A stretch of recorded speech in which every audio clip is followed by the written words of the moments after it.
Halo rekan semua, selamat datang di channel Pertanian Terpadu. Channel Pertanian Terpadu ini membahas tentang pertanian terintegrasi yang di dalamnya meliputi bidang perikanan, ada juga pertanian dan juga peternakan tentunya.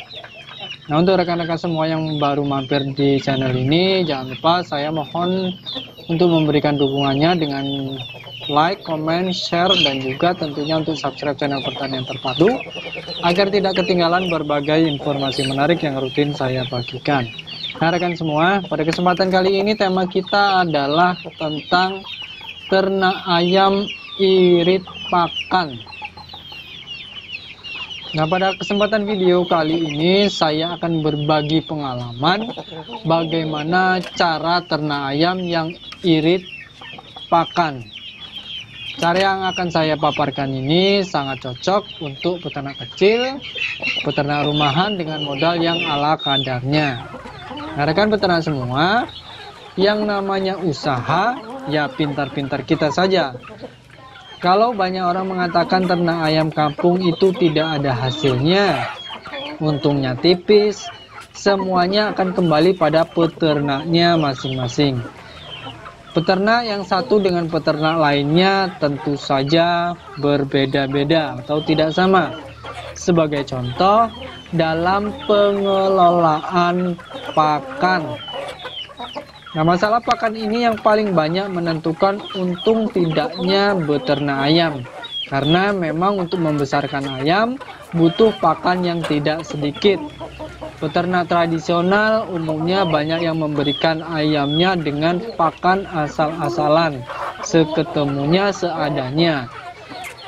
Walhasil, ayamnya banyak yang mati, terkena penyakit dan sebagainya. Di sisi lain lagi, ada juga peternak yang terlalu sayang dengan ternaknya, terlalu sayang dengan ayam yang mereka pelihara, memberikan pakan yang mahal agar ayamnya sehat dan berkembang dengan baik, cepat besar. Begitu ayamnya dipanen, harga jual dan modalnya tidak sebanding. Nah, rekan semua, pengalaman saya dalam memastikan keuntungan di bidang peternakan ayam ini sudah saya terapkan bertahun-tahun. Sudah hampir 10 tahun saya beternak ayam dengan sistem yang irit pakan. Caranya bagaimana agar ternak ayam bisa irit pakan? Pertama, agar irit pakan, maka kita perlu mengkombinasikan pakan keras dan pakan lunak. Artinya kita harus meracik pakan sendiri dengan kombinasi bahan yang keras dan juga bahan pakan yang lunak atau mudah dicerna. Bahan-bahan pakan yang keras ini misalnya saja ada jagung giling, ada parutan buah pepaya, dan lain sebagainya. Kemudian bahan yang lunak termasuk di dalamnya ada sisa nasi, misalnya sisa makanan, limbah sayuran yang sudah direbus, sisa buah-buahan matang, dan lain sebagainya. Nah, kenapa harus ada kombinasi antara dua bahan tersebut?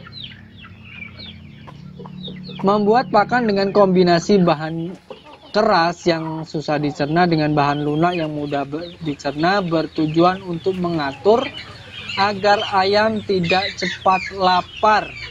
Karena seperti kita tahu, bahan lunak tentu akan mudah dicerna, sedangkan bahan keras akan lebih lama dicerna.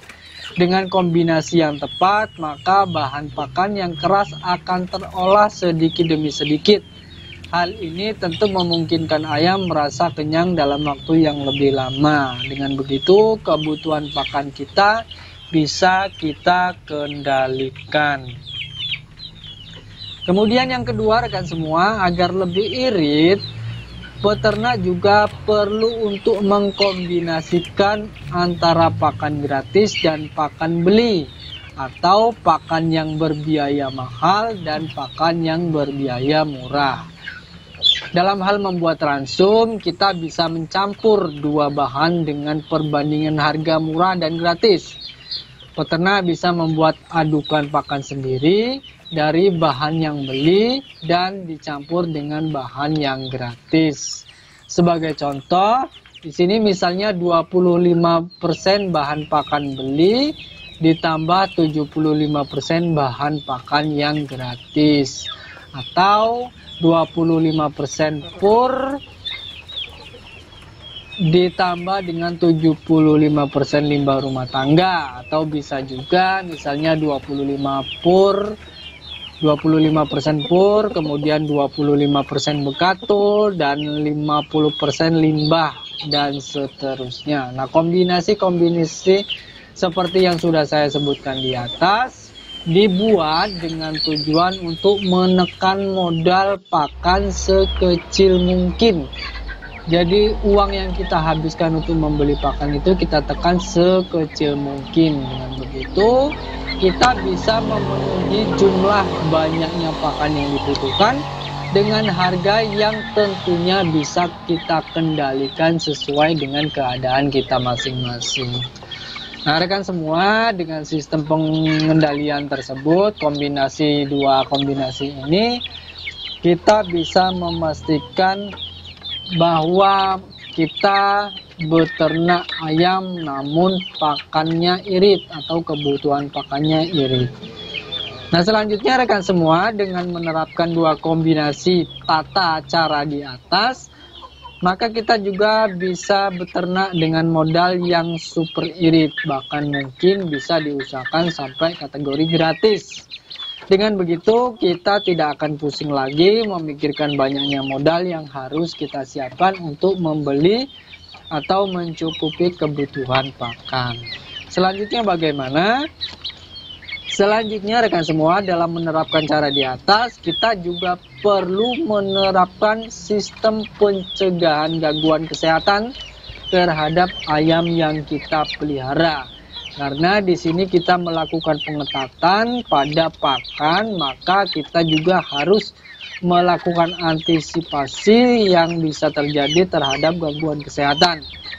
Nah, ini merupakan sistem antisipasi sebagai imbas dari pengetatan yang dilakukan agar nantinya tidak mengganggu kesehatan ayam yang kita pelihara. Maksudnya, walaupun kita melakukan pengiritan pada pakan, tetapi kalau bisa tidak sampai berakibat buruk pada kesehatan atau pertumbuhan ayam-ayam yang kita pelihara. Caranya seperti apa?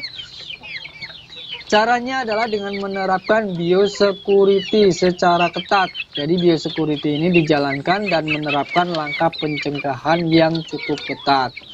Setiap hari, setiap pagi khususnya, ayam kita kontrol.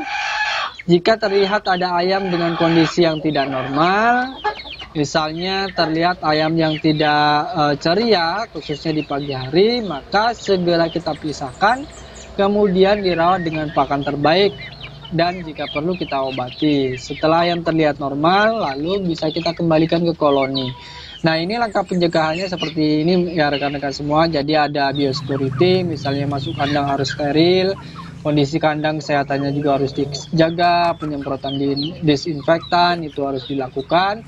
Kemudian setiap pagi itu ayam harus dikontrol. Kalau melihat ayam yang kurang ceria, kurang aktif, segera diambil, segera dipisahkan, kemudian kita beri pakan pur, pakan yang bagus. 1 atau 2 hari ketika ayam sudah biasa lagi, lalu kita campur lagi ke kandang koloni yang ada. Dengan cara seperti itu, maka kita bisa memaksimalkan pencegahan supaya tidak terjadi gangguan kesehatan pada ayam-ayam yang kita pelihara. Nah, perlu diingat ya rekan-rekan semua, sistem pencegahan ini harus kita jalankan berdampingan dengan dua kombinasi pakan yang sudah saya jelaskan di atas agar hasilnya bisa maksimal. Nah, itulah tadi rekan-rekan semua sedikit pengalaman saya bagaimana saya beternak ayam dengan kebutuhan pakan yang irit dan memastikan keuntungan yang ingin saya dapatkan. Mudah-mudahan apa yang saya bagikan ini bisa menjadi inspirasi, bisa menjadi motivasi untuk kita semua, dan tentunya bisa bermanfaat untuk para peternak kecil di seluruh Nusantara. Itu saja yang bisa saya sampaikan pada kesempatan kali ini. Saya mohon maaf kalau dalam penyampaiannya kurang berkenan. Tak lupa saya mengucapkan terima kasih banyak bagi rekan-rekan semua yang sudah setia dengan channel ini dan sudah mengikuti video ini sampai selesai. Terima kasih, sampai bertemu pada video-video saya selanjutnya.